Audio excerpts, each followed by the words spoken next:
أعوذ بالله من الشيطان الرجيم بسم الله الرحمن الرحيم Assalamualaikum warahmatullahi wabarakatuh.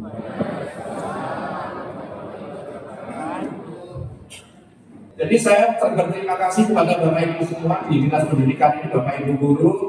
Saya juga sebagai Ketua Takmir Masjid Imam Gede yang membangun dari nol sampai sekarang berjalan.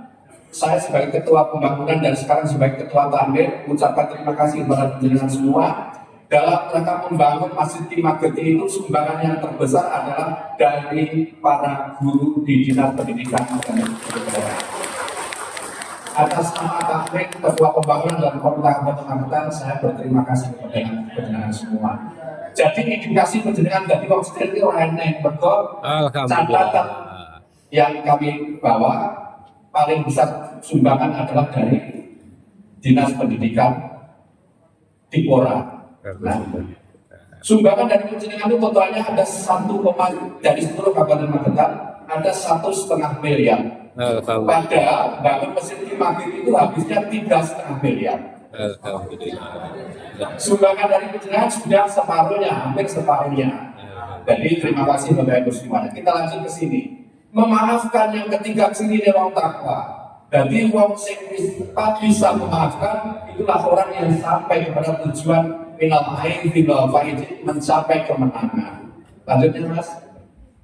Allah menyukai orang-orang yang berbuat kebajikan. Wallahu yuhibbul muhsinin. Ciri orang-orang yang takwa adalah orang yang senang berbuat kebajikan.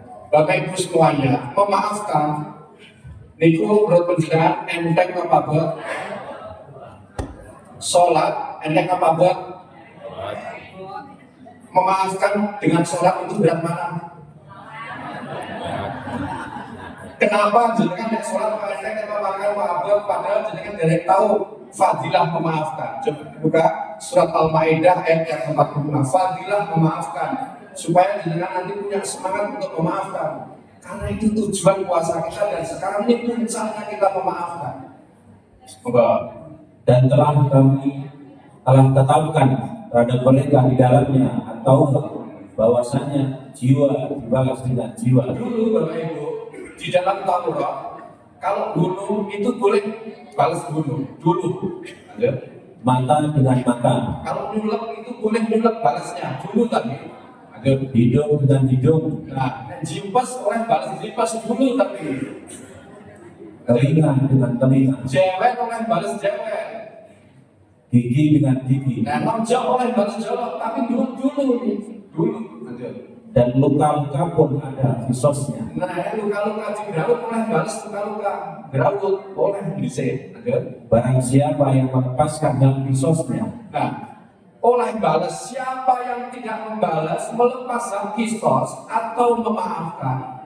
Ini setelah Islam datang. Bahkan ketika ada Nasrani di sini ya, ketika Nabi Isa datang, ajaran Nabi Isa itu nek ditempeleng pipi tengah, wenehno pipi kok ini ajaran Nabi Isa, ajaran kasih sayang. Nah, saya kalau membuka yang itu nanti saja. Ini saja yang kita buka. Ada Mas? Maka melepaskan hal itu menjadi penebus dosa baginya. Maka melepas hak kisos atau tidak membalas atau memaafkan itu adalah penebus dosa. Memaafkan itu bisa menebus dosa kita, Bapak Ibu. Maka halal bihalal ini syarat dengan memaafkan dalam rangka untuk menebus dosa kita. Kira-kira wae diri dosane perlu ditebus napa mboten? Nek perlu kira-kira wae diri abot napa mboten memaafkan sahabat kita? Betul. Abot ki memaafkan kali salat. Kok ragu-ragu kabeh? Jenengan kagungan dosa napa mboten? Ada. Perlu disepura napa mboten? Nek wae dhewe nyepura kancane wae ya, piye Gusti Allah arep nyepura dosane dhewe? Ada. Mado ramado jeneng orang kuwi ya ngene iki, percaya terjadi, tidak percaya juga pasti akan terjadi. Contoh surat kullu nafsin dha'iqatul maut. Setiap manusia ini akan merasakan mati. Kuwi percaya ya mati, ora percaya ya mati. Maka Kalau kita percaya setiap acara dibacakan ayat suci ini bukan hanya untuk pemanis telinga, bukan hanya untuk pemanis acara, tetapi ayat suci ini dalam rangka untuk mengingatkan kita semuanya agar dalam hidup ini kita punya pedoman. Pedomannya apa? Pedomannya adalah Al-Quran surat 3 138. Al-Quran ini adalah penerang bagi seluruh manusia dan petunjuk serta pelajaran bagi orang-orang yang bertakwa. Jadi Al-Quran itu bukan hanya untuk orang Islam, Al-Quran itu untuk seluruh manusia kita semuanya. Ada bayar. Petunjuk bagi yang bertakwa. Pertanyaannya, petunjuk esek apa takwanya sih? Penerangan. Penerangan. Ngeten, kalau contoh nih, kalau balik nih balik. Al-Quran petunjuk bagi orang yang bertakwa. Petunjuk riyen apa takwa riyen? Balik toh. Balik, kalau kenane balik. Quran ini petunjuk bagi orang yang bertakwa. Takwa sih apa petunjuk sih? Petunjuk. Berarti kalau di Qurannya ada dua mazhab. Mazhab pertama takwa riyen, yang kedua mazhab petunjuk. Dua gambarnya kayak tadi. Sopo sing iso jawab pertanyaanku tak wani hadiah duit. Duitnya siapa pertanyaan sih? Jawab pertanyaan dulu atau uangnya dulu? Jawab pertanyaan dulu baru uang. Quran ini petunjuk bagi yang bertakwa. Petunjuk dulu atau takwa dulu? Kalau kalian dinalih, maha bisa ayat ini loh, ini guru-guru loh padahal ya. Bisa aku, kira-kira kalau guru teknolog ya dengan pertanyaan itu sama betul. Quran ini petunjuk bagi yang bertakwa, akan jadi petunjuk bagi yang bertakwa tak benar nih, di luar konteks ini, supaya mudah untuk diterima. Quran ini akan menjadi petunjuk bagi orang yang bertakwa. Petunjuk bisa apa takwa bisa?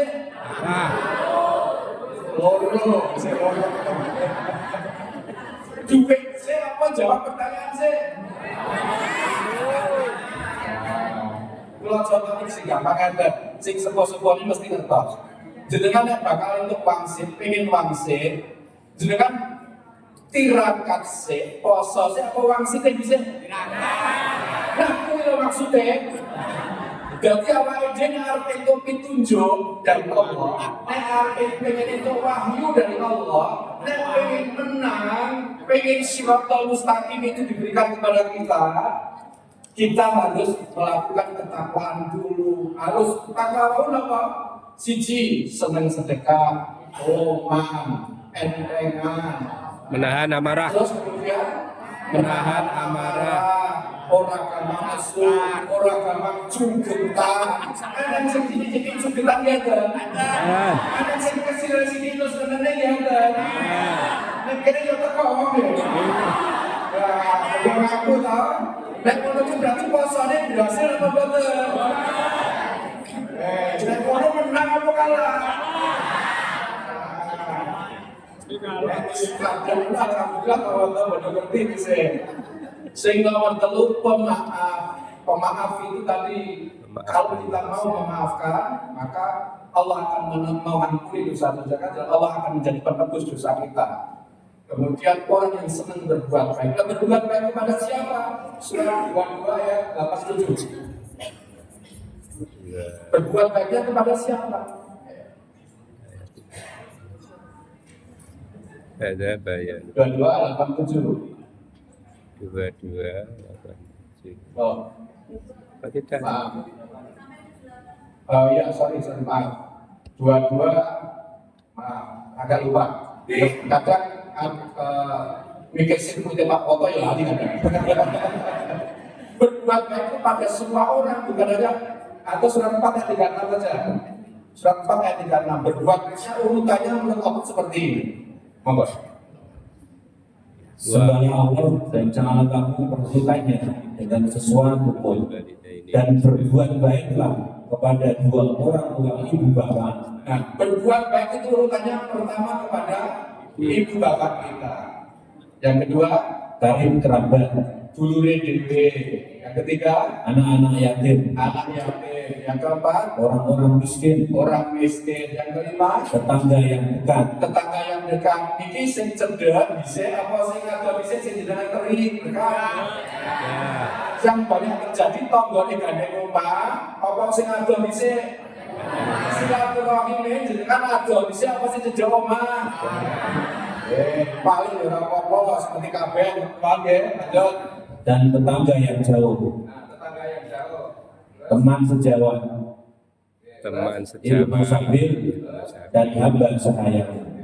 Bapak Nasabil, Bapak Oke. Nah, kembali kepada minal aizin wal faizin. Semoga kita kembali kepada Allah dengan membawa kemenangan. Kemudian langsung poin saja Idul Fitri. Waktunya tidak banyak, berapa menit nih? Dan sama manggil Idul Fitri. Selama ini kita ngerti Idul Fitri ini kenapa? Kembali kepada Fitrah suci. kembali ke Fitri. Kembali fitrah atau kembali suci? Fitrah itu apa? Suci. Suci, ya. Coba dibuka surat An-Nazl surat 53 yang 32. Maka suci. Surat 53 yang 32. Kalau Idul Fitri dikatakan kembali suci, coba kita lihat ayat yang lain, benarkah Idul Fitri itu kembali suci? Moga Mas. Yaitu orang yang menjauhi dosa-dosa besar dan perbuatan keji yang selain dari kesalahan-kesalahan kecil. Sesungguhnya Tuhanmu maha luas ampunannya, dan Dia lebih mengetahui tentang keadaanmu ketika Dia menjadikan kamu dari tanah dan ketika kamu masih janin dalam perut ibumu. Maka janganlah kamu mengatakan dirimu suci. Dialah yang paling mengetahui tentang orang yang bertakwa. Oke, falatuzaku anfusikum. Ya, janganlah mengatakan diriku suci. Kalau Idul Fitri itu kembali ke suci, yang benar kembali ke mana? Kembali ke Fitri. Fitri itu artinya adalah fitrah. Fitrah Allah, fitrah kita sebagai manusia itu sebagai apa? Sebagai hamba Allah. Surat 2 ayat 30 Al-Baqarah. Surat 2. Apa? Dan ingatlah ketika Surat 2 ayat 30. 30. Ingatlah ketika Tuhanku berfirman kepada para malaikat, sesungguhnya aku hendak menjadikan seorang khalifah di muka bumi. Mereka berkata, mengapa kau hendak menjadikan khalifah di bumi itu orang yang akan membuat kerusakan padanya? Tahu sampai situ saja. Allah menjadikan kita semua di muka bumi ini sebagai khalifah. Khalifah. Atau di surat Ar-Rum surat 30 ayat yang ke-30. Fitrah itu artinya apa?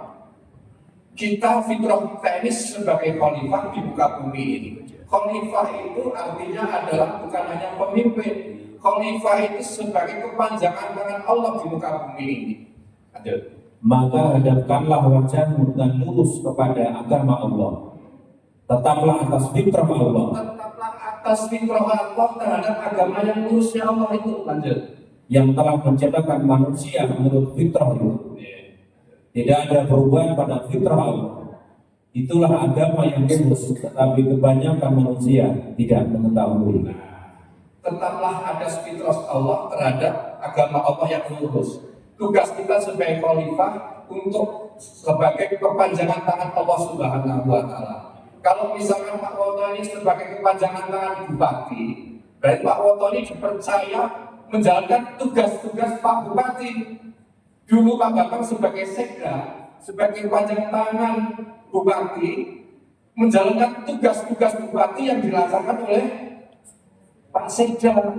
Nah, kita ini sebagai khalifahnya Allah menjalankan tugas-tugas, membantu tugas-tugas Allah untuk menjalankan tugas-tugas Allah.